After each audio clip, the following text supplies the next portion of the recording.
there, Sophia Satterwhite here. So thank you so much for tuning in to today's episode. So I really think you're going to enjoy this one because, there's been a lot of talk about what it really takes to transition from your full-time job into some kind of lifestyle brand or business that is completely different than the work that you've been doing.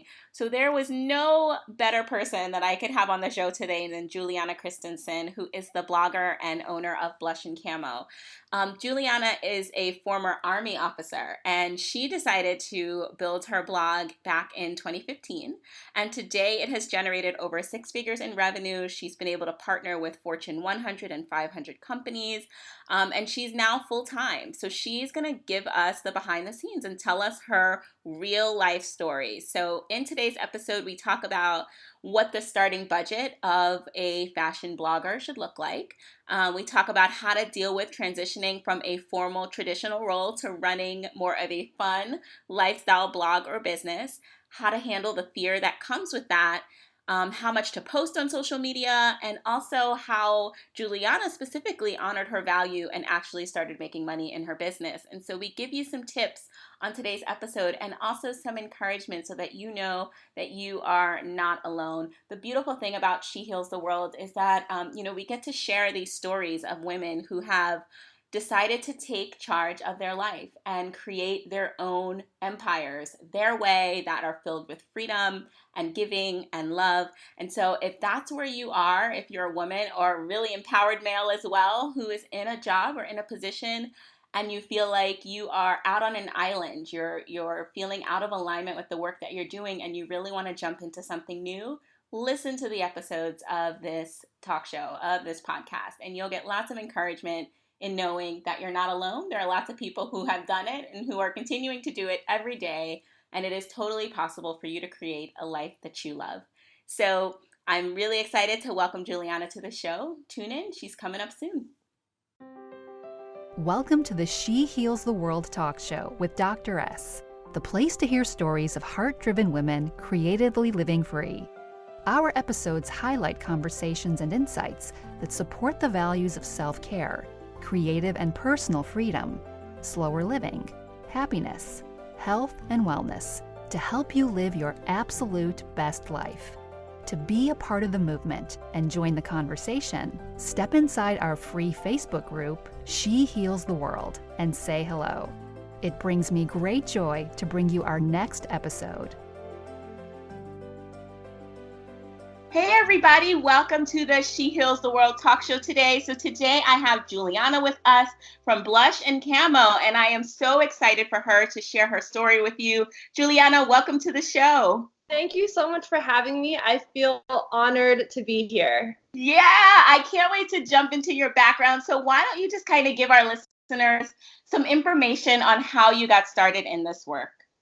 Yeah, so my story is actually pretty unique. I used to be an Army officer, and I was sitting in my car. This is 2013. I was sitting in my car before PT, and I just created an Instagram account, and I'm scrolling, and I found this girl, Julia Engel, Gal Meets Glam, one of the OGs, and I saw her feed, and I was like, what is this? And in her bio, it said blogger. And I, every day I'd go back and I'd look at her handle, and I was just fascinated at this little space that she had created for herself. And I knew a week into kind of looking into this blogging thing, I was like, I have to do this. Like, this is my calling. There was only one problem. I was deploying to Afghanistan in like 3 months. And so I purchased all the books. I had like Blogging for Dummies, Blogging 101. And during my entire deployment, I was just doing research on how to cultivate this little space on the internet. And within a month of coming back from deployment, my website was up and running. And I have just been a blogger, or I considered myself a blogger ever since. So that's like where the whole Blush Camo thing originated from. That's my story in a nutshell. Ooh, wow. Well, I can tell you that is such an interesting story, mostly because you were in the Army when you decided to do this. And forgive me because I don't really know how the Army works, but how did the logistics of all of that work? Oh my goodness. It was difficult at first, but I would create time during the day, whether that be like a quick 30-minute lunch, I'd work on my blog. And then as soon as I got home, I'd try and dedicate at least an hour every day towards the blog, just because the Army does have a really regimented schedule. And so it was just kind of like fitting in blogging in the spaces that I had. And I'm really lucky that my husband was so supportive at the time, of me taking some time away from us and dedicating that towards Blush and Camo. So what did you think you were going to be when you grew up? Was the Army in your immediate plans? Like, tell me a little bit about your upbringing and what even made you get into the Army in the beginning. Oh my goodness. I had no intention of joining the Army at all, but I actually got recruited to swim on the swim team at West Point.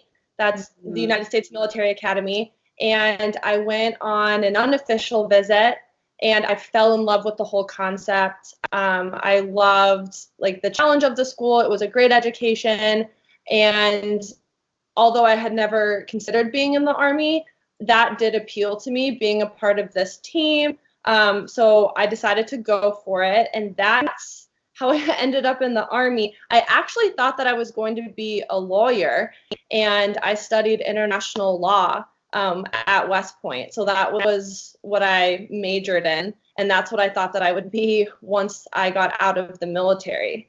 I mean, what I love about your story is that it's not like you were like a fashion designer or like was dressing up every day. Like it's a completely different field. So there must have been so many qualities and characteristics that you were able to bring over so that you were successful. So Yeah. tell me a little bit about like what did it take to really get it off the ground? Like what hurdles did you have to overcome as you were trying to start the blog? I really think that being in the military is what drove me to start the blog, just because in high school and growing up, I was always into fashion and clothing and styling different outfits. And before Pinterest, cutting pictures out of magazines, if you remember doing that and like putting them on a sheet of paper, I was always doing those things. And then, the military is such a different environment and such a different culture, and you're in a uniform all the time, which I was so proud of wearing, but I really missed that ultra feminine feeling like a girl. And so as soon as I graduated from West Point and finished up that deployment was really when I was like, I really need to bring back this side of myself. I'm definitely fulfilling, I would say, more of like the tomboy side of me, right? Like I'm in uniform and I'm in the military and I'm doing all of these things, but I'm not fulfilling this girly side of me that I've always had. And so that was really the driving force and the reason why I wanted to start Blush and Camo was to get dressed up and take these photos and share my passion for styling.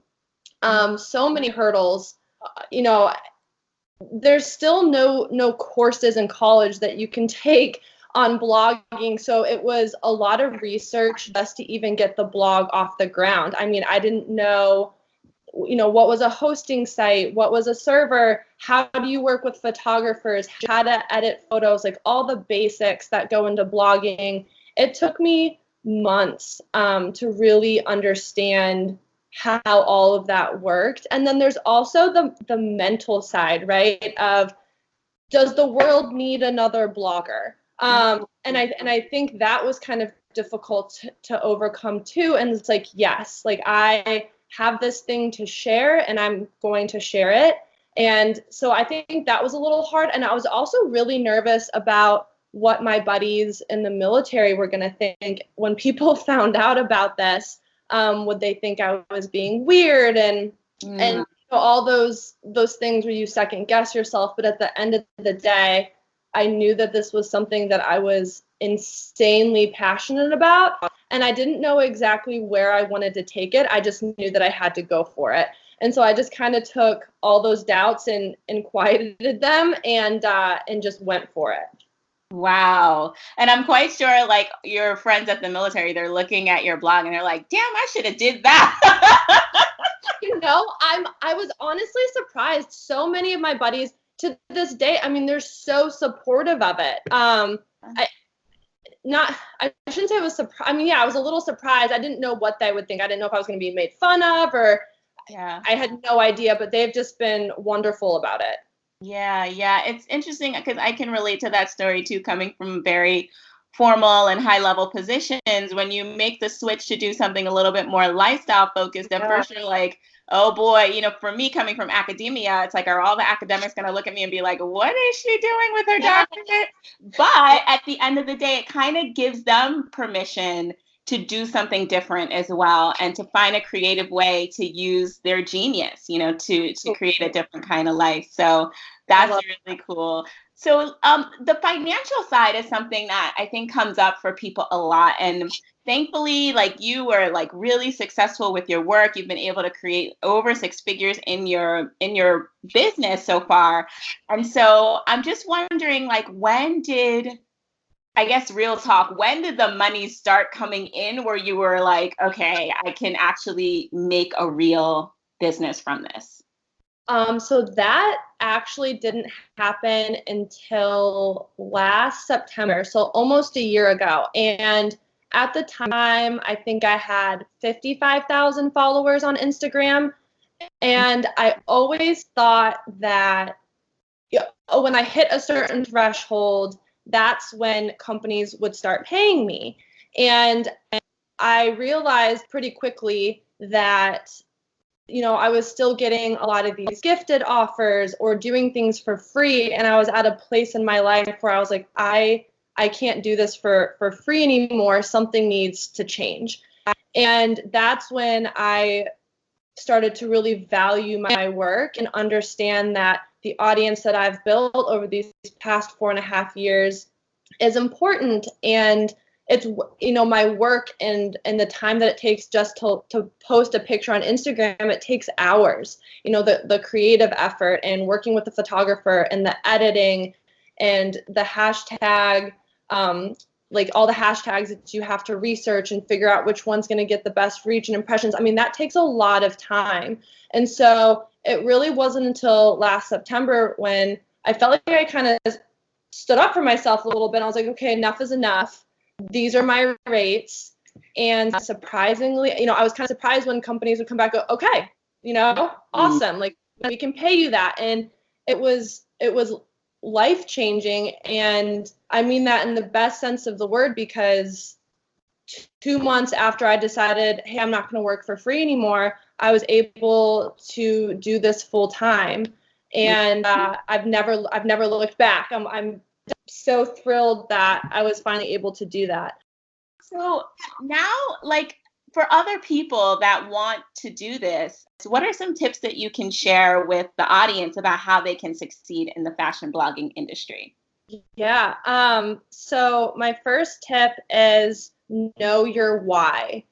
As a fashion blogger, why do you show up every day? Why are you posting the content that you're posting? And the why is really your mission statement behind your blog or your brand.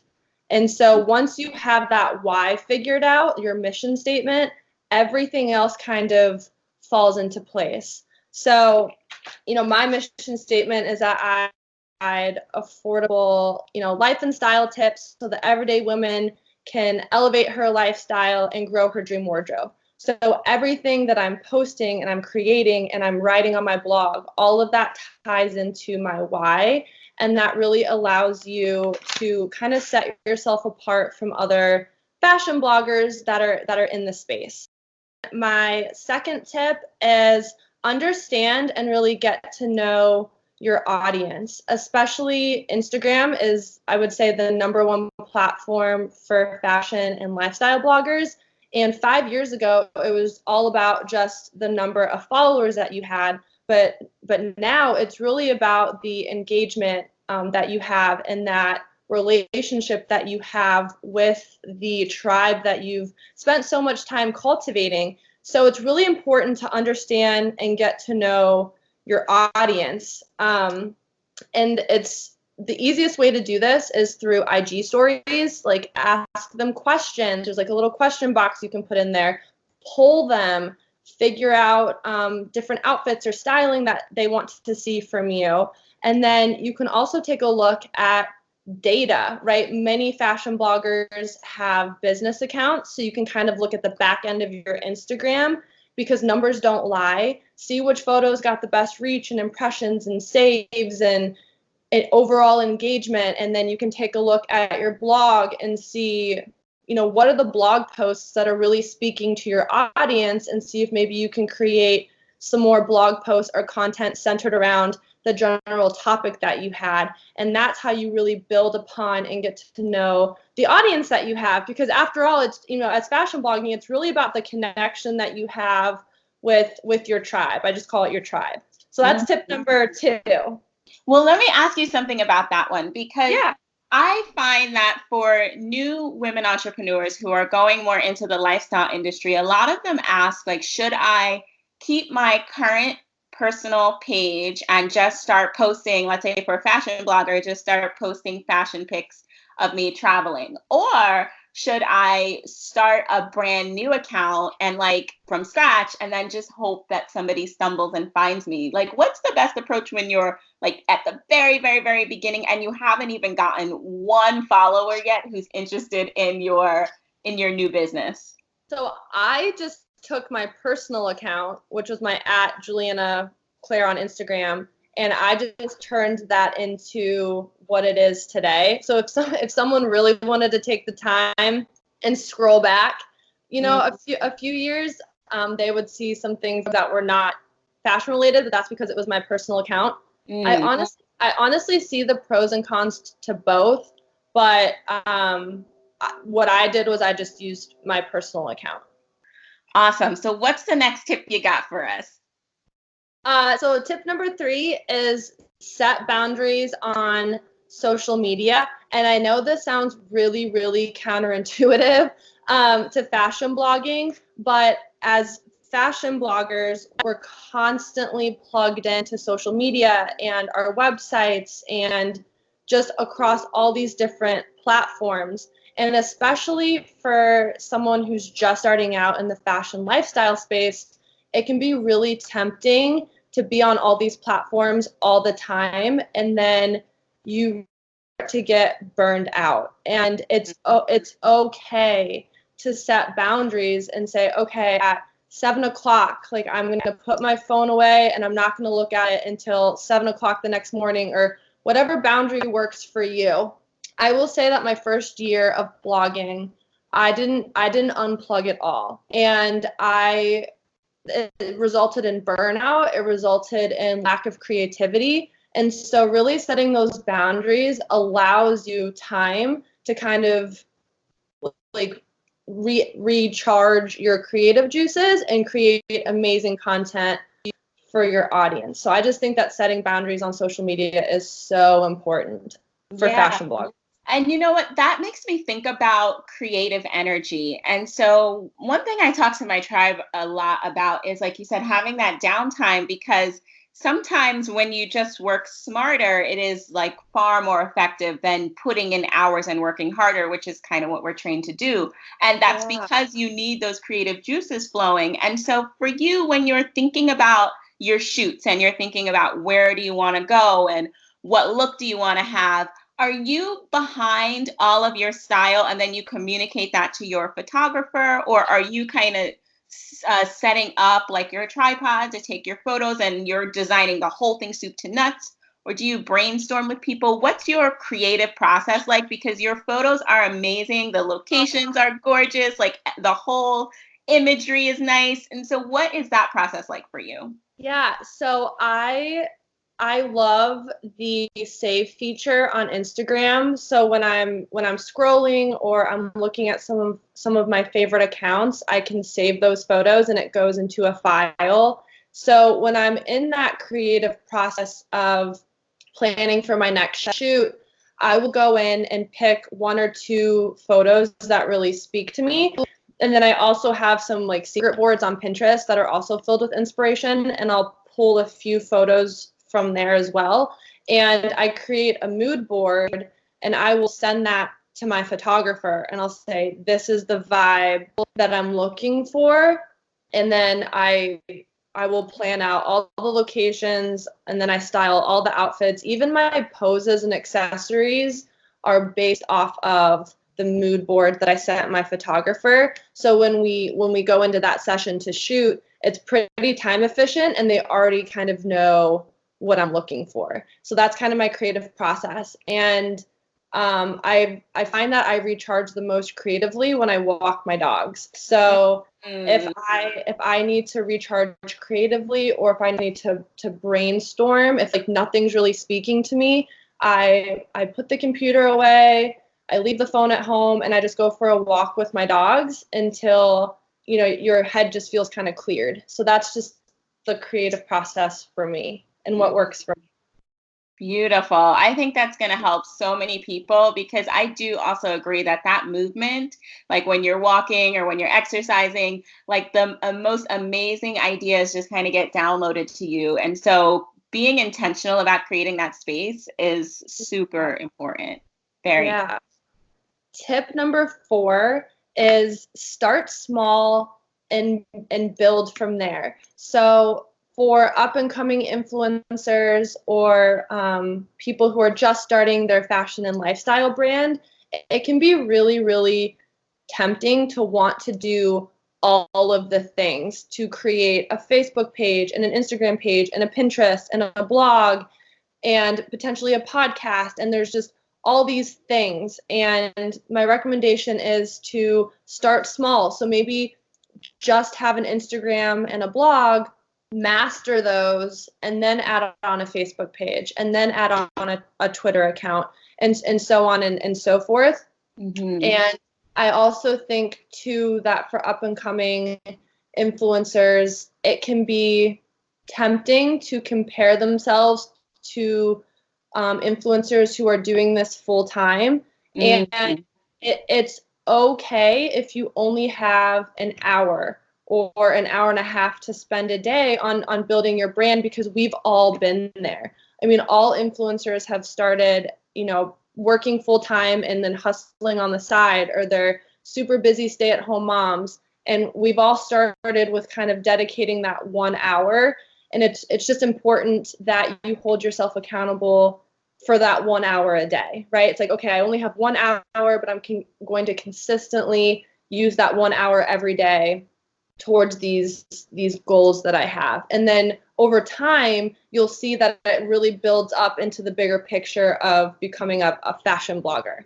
Yeah. So along with that time piece, would you say that people should aim to post at least once a day, or is there a minimum that you would recommend people don't kind of deviate from? Like, what is your typical posting schedule? I think knowing that may help them compare, like, okay, well, she's a full-time blogger, so if I'm going to do this part-time, I may be able to just post X amount and still build up a following. What's your advice for that?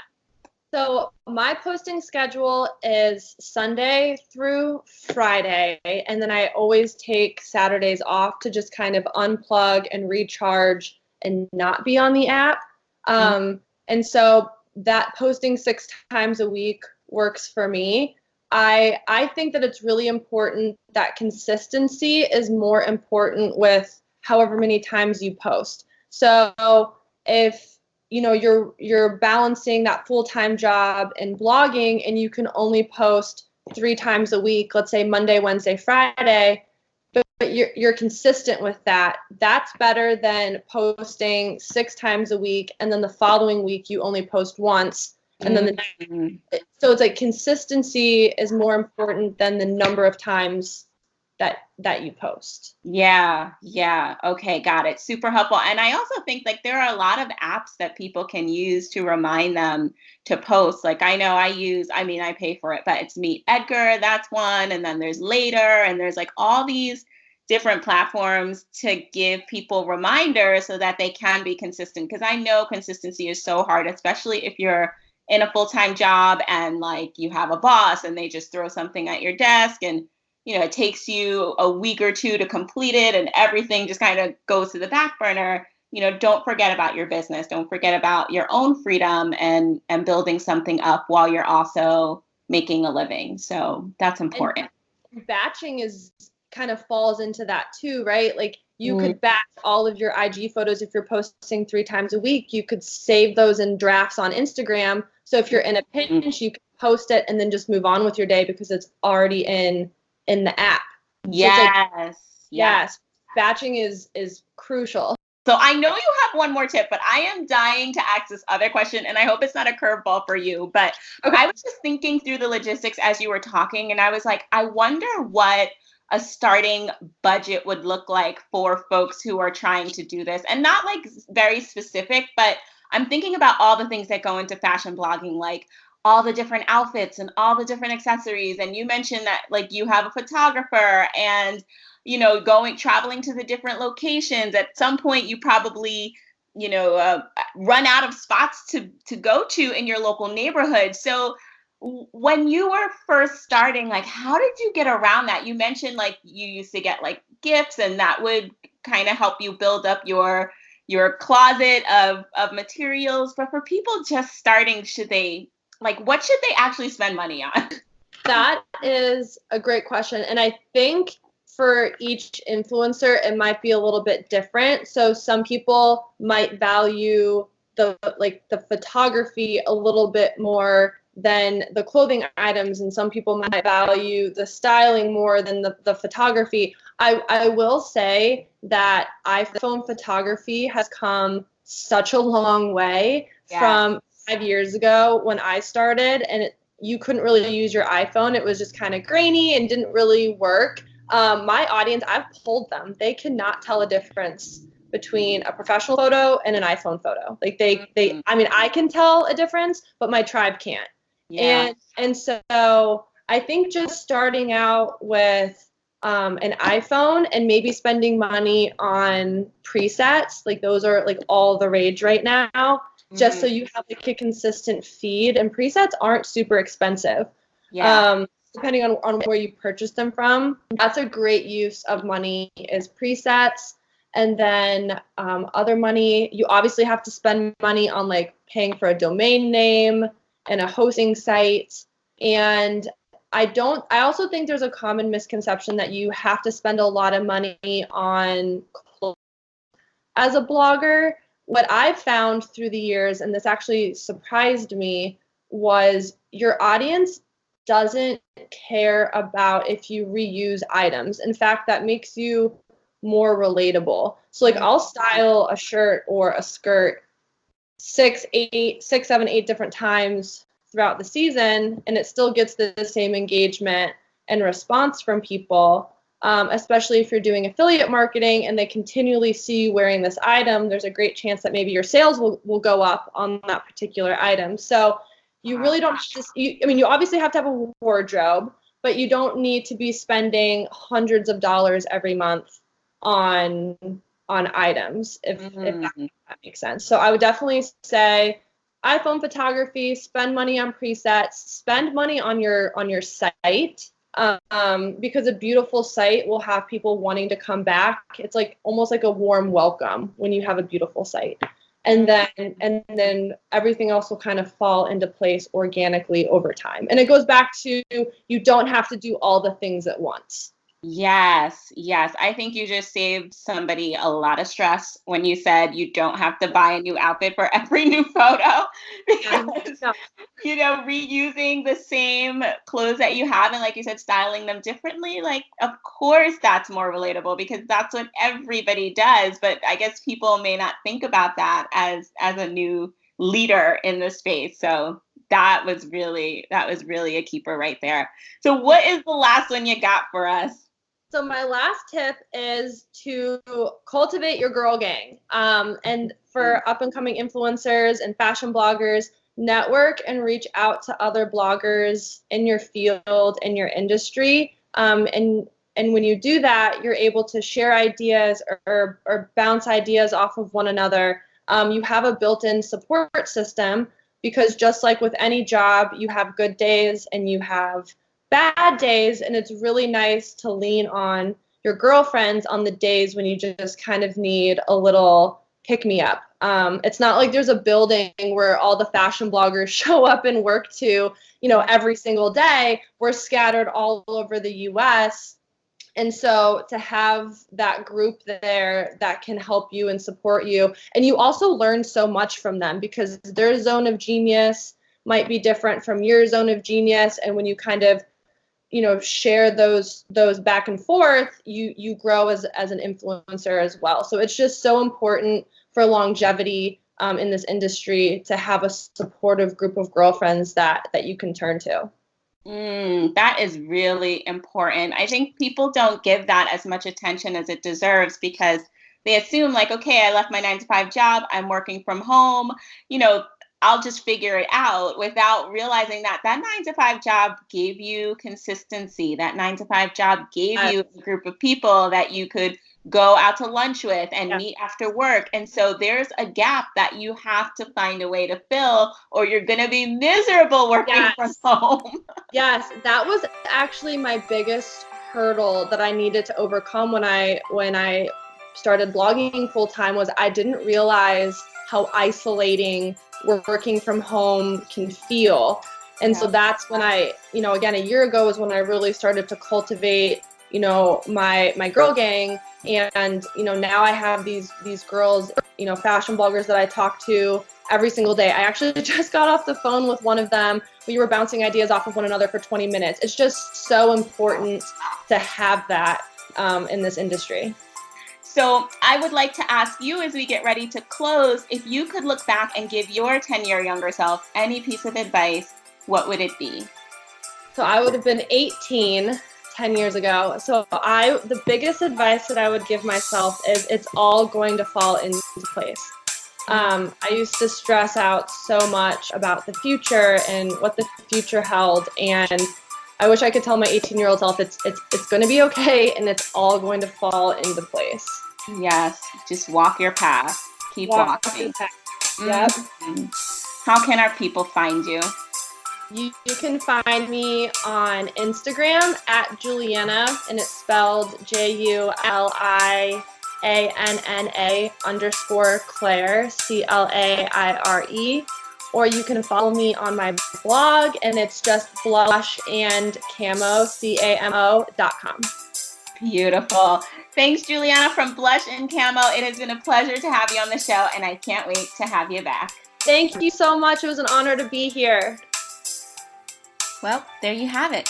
Thanks so much for listening to the show today. And as always, for more resources as you continue to live out your beautiful mission of healing the world and grow your beautiful business, you can head to www.shehealstheworld.com/freebie to see what new resources I have in store for you.